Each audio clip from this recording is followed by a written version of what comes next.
இவர் சொல்லக்கூடிய வார்த்தை எப்படி இருக்குது? பாசி படித்த கிணத்துல முகத்தை பார்க்கிற மாதிரியும் பாச படித்த கிணத்துல போய் பார்த்தா என்ன தெரியும்? தெரியுமா? ஒண்ணு தெரியாது. தன்மை போல இருக்கிறது இவர் பேச்சு.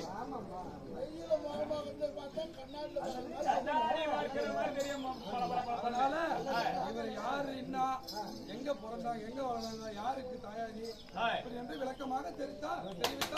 தாமலம் சுந்தரம் கோயிலே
அப்பா என் குளங்கோத்தத்தை எல்லாத்தையும் நீ கேட்கலாம்.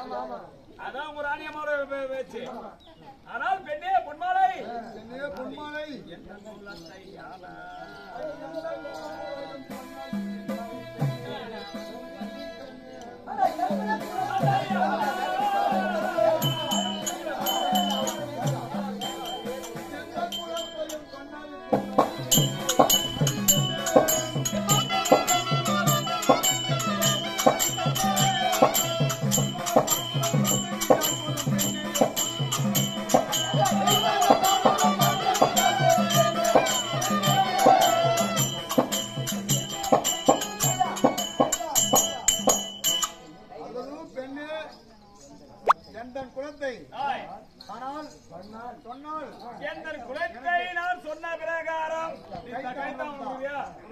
சொல்கிறேன் கேளோ. உன் மனதை படியே பெண்ணே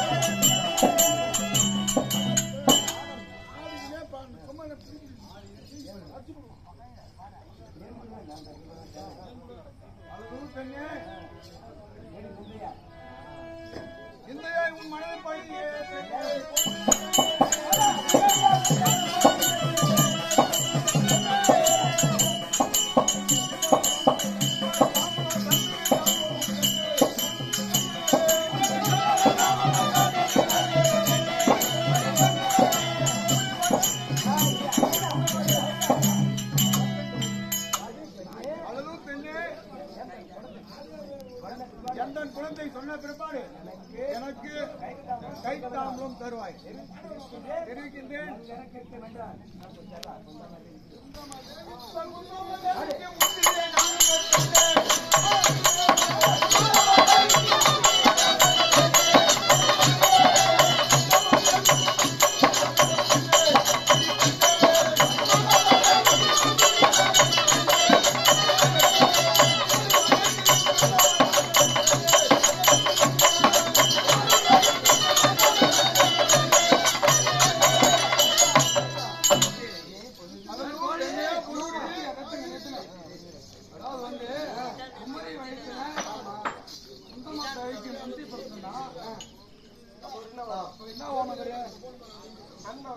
அண்ணனா வேணுமா தம்பியா வேணுமா சகோதரன் தானே? ஆமா சகோதரன் வேணும். குமரி வயசுல பிறந்தா குமரினா யாரு? 5 வயது சிறுமி. அது எப்படி குமரி வயதுல ஒரு பிள்ளையா பிறக்க முடியும்? தெரிவிக்க வேண்டும்.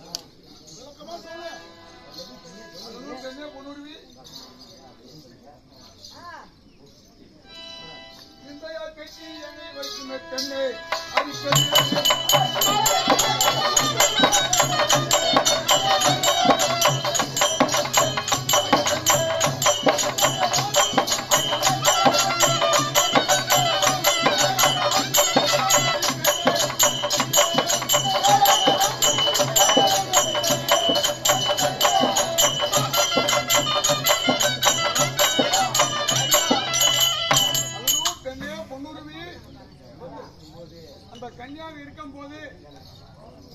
எனது குந்தியானது நானோ குழந்தை என் தாய் என்று என்று என்னை பெட்டியில் வைத்து ஆற்றினில் விட்டார். தெரிவிக்கின்றமா? அதை பெட்டி வாடுவது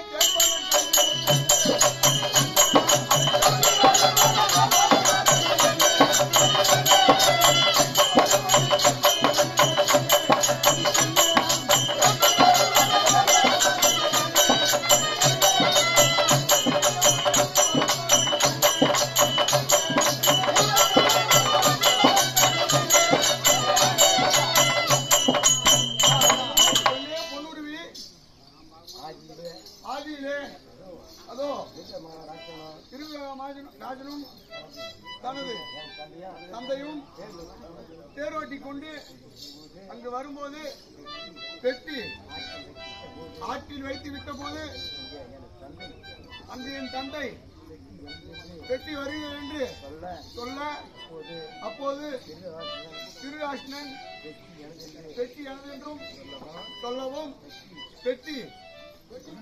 பெட்டிக்குள் இருப்பது உறுதி சொல்லவும் அதனால் தேர்ப்பாகன் மைந்தன் என்றும் ஈகுலத்தான் என்றும் என்னை இழிவாக பேசுகிறாய்.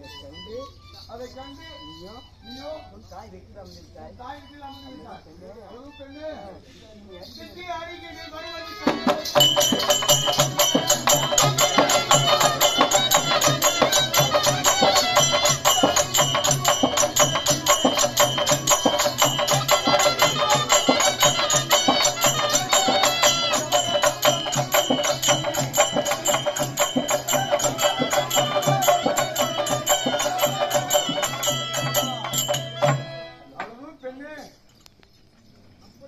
அப்படி பெட்டியில் இருந்து எடுத்துக்கொண்டு சென்று தட்சிணாபுரத்தில் குழந்தையாக நானும் ஒரு மேனி பொய்து ஒரு வண்ணமாக வளர்ந்து வந்தேன். அத்தருணத்தில் அதோ ராஜனுக்கும் ஒரு சாபம் உண்டு. ஒரு பிடி கவனம் எடுத்து சாப்பிட்டால் மீதி இருக்கின்ற சாதம் புழுவாக போய்விடும். அதனால் நானும் குழந்தையாக இருந்து தவந்து சென்று அவர் சாப்பிடக்கூடிய சாதத்தில் கைய வைத்தேன். அன்று அந்த புழுவாக இருந்த சாதம் சாதமாக மாறிவிட்டது. அதனால் எனக்கு அன்று ஒரு பெயர் வைத்தார்.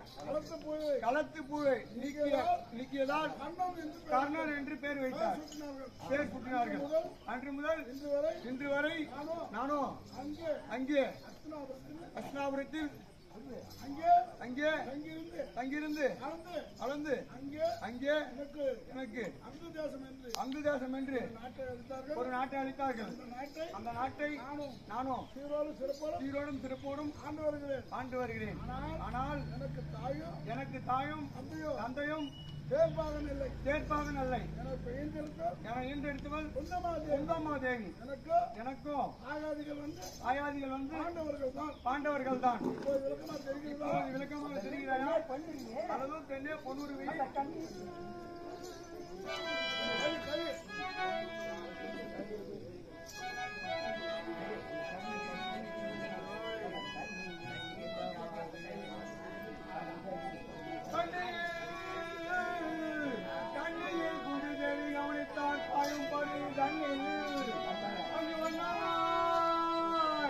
மன்னமாய் என் தாயை வந்து வளவமாய் தப்பின்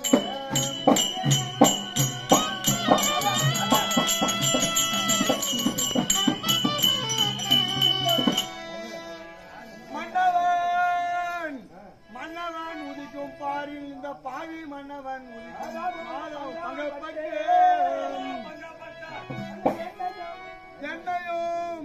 என்னையும் பெட்டியில் வைத்து ஆற்றினில் எய்தார். அல்லது பெண்ணே அந்த ஆதியில் முனிவர் கொடுத்த சாபத்தினால் என் தேவியான குந்தமாதேவி என் தாயான குந்தமாதேவி கங்கை கரையில் நின்று அங்கே தூர்வாசகர் கொடுத்த மந்திரத்தால் உச்சரிக்கும் போது அங்கே சூரிய பகவானை நினைத்து தோத்தரித்தது. அப்போது சூரிய பகவானை வந்து என் தாயிடம் குந்தமாதேவி ஒன்றோடு இணைந்தது. அப்போது அந்த கன்னி வயதினிலே குந்தமாதேவிக்கு முந்தி பிறந்தவன் நான் தான். இன்னும் விளக்க வேண்டாமா?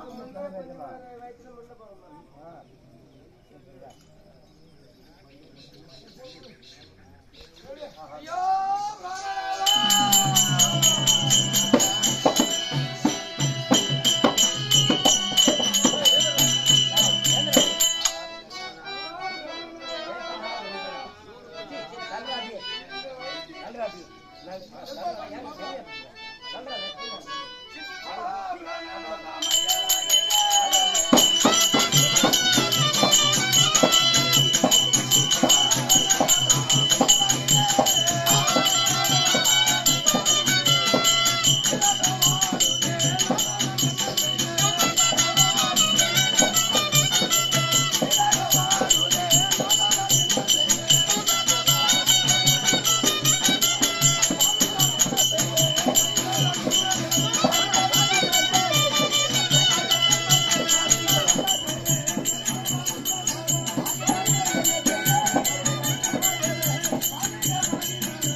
பாராமல் போய்விட்டேன் சாமி.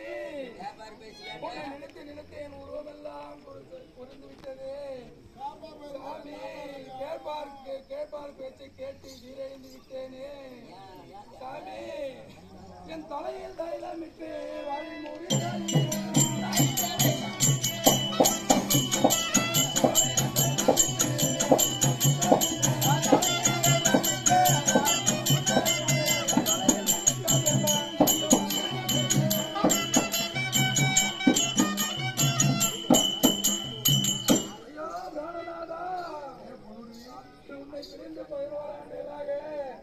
என் தலையில் தைலமிட்டு என் கூந்தலை வாரி முடிக்கவில்லையே. உன்னை நினைத்து நானே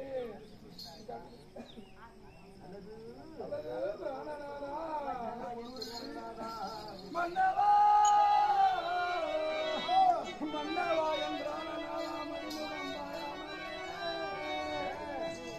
மன்னவா என்றான மணிமுகம் பாராமலே என்னவோ இருந்தேன் பாவி எவரை நான் ஒப்பினானே.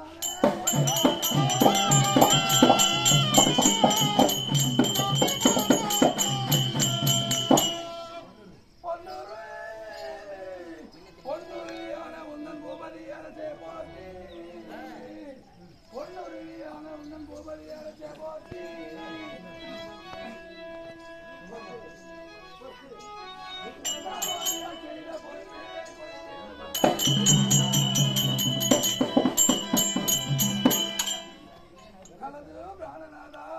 புன்னுருவி இது நாள் வரைக்கும் அந்த சண்முகத்தை நான் பாராமல் போய் ஆகிவிட்டேனே. கலது பிராணநாதா புன்னுருவி பிராணநாதா புன்னுருவி நாள் வரைக்கும் உன்னை அம்மாளன் என்றும் ஏற்பாளன் என்றும் ஏற்றி விட்டேனே. ஓ மன்னா என்னை இந்த பேசிய வார்த்தைகள் எல்லாம் என்ன மன்னித்து விட வேண்டும்.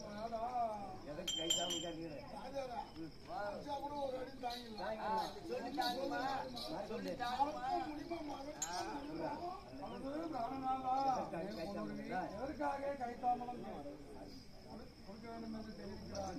அழகு பெண்ணே பொன்னுருவி அழகு ராமநாதா துரியோதனத்தில் வாய்ந்தபடியா அந்த துரியோதனுக்காக நானும் சமர் செய்ய போகிறேன்.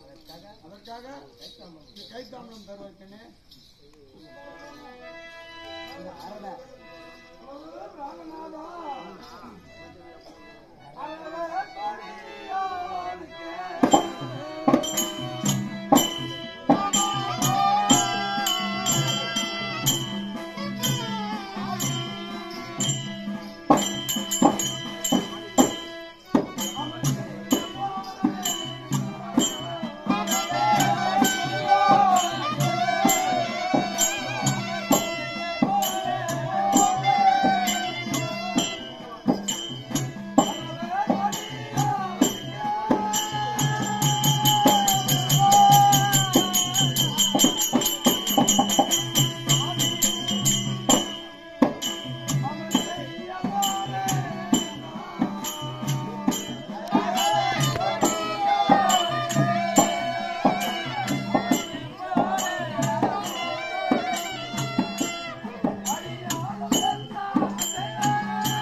அவர் பேச்சு கேட்டு போக வேண்டாம் சாமி.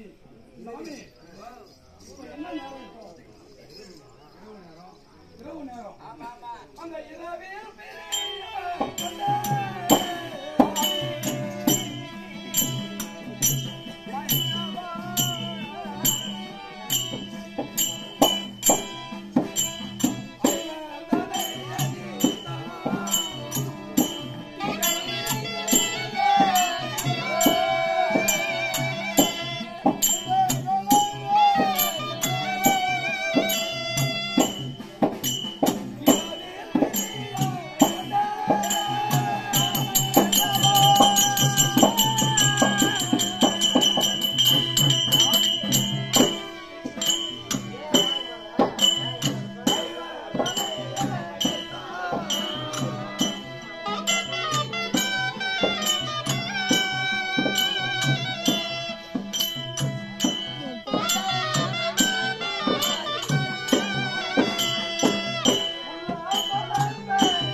இந்த இரவு நேரத்திலே சமர் செய்ய என்று போறேன் என்று தெரிவிக்கிறாயே, நீ சமர் செய்ய போக வேண்டாம் சாமி. நாமளோ உன்னை விட்டு பிரிந்து 11 ஆண்டு காலம் ஆகிவிட்டது. நாம சந்தோஷமாக வாழலாம் சாமி. சமர் செய்ய போக வேண்டாம் சாமி. ஏன் பொண்ணுரி